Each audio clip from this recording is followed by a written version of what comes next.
Okay, good morning అండి. I'm Gangireddy, commissioner, Yemmiganur municipality. ఇప్పుడు ఈ మంత్ ఆఖరు అంటే మార్చి కనుక మార్చిలో ప్రాపర్టీ ట్యాక్స్ కానీ, వాటర్ ట్యాక్స్ కానీ, వేకెంట్ ల్యాండ్ ట్యాక్స్ కానీ, ట్రేడ్ లైసెన్స్ కానీ, విఎల్టీఎస్ కానీ, లేదా అడ్వర్టైజ్మెంట్ ట్యాక్సెస్ కానీ, ఈ ట్యాక్సెస్ అన్ని కూడా కలెక్ట్ చేయడానికి క్రూషియల్ టైం ఇది. ఈ మంత్లో ఉన్నటువంటి టార్గెట్ని రీచ్ చేయడానికి మున్సిపల్ స్టాఫ్, అదేవిధంగా సచివాలయం సిబ్బంది అందరూ కూడా ఫీల్డ్లో తిరగడం జరుగుతోంది. దీన్ని ఆసరాగా చేసుకొని కొందరు ఫేక్గా ఒక కాల్స్ క్రియేట్ చేసి నేను కమిషనర్ ఫోన్ చేస్తున్నానని, లేదా మున్సిపల్ స్టాఫ్ ఫోన్ చేస్తున్నానని చెప్పి క్యూఆర్ కోడ్ పంపిస్తాం, మాకు డబ్బులు పంపించమని అని చెప్పి చాలా ఫేక్ కాల్స్ వస్తున్నాయి. దయచేసి ఈ విషయాన్ని అందరూ కూడా గమనించాలి. ఎవరైతే మున్సిపల్ స్టాఫ్ లేదా సెక్రటరీస్ వస్తారో వాళ్ళకు మాత్రమే మీరు పే చేసి రిసిప్ట్ పొందాలి.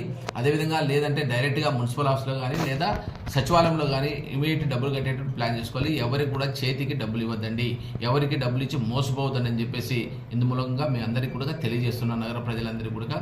కాబట్టి ఇలాంటి మోసగాలు చాలా ఉంటారు. దయచేసి ఎవరికి మోసపోవద్దని చెప్పేసి తెలియజేస్తున్నాను. Thank you.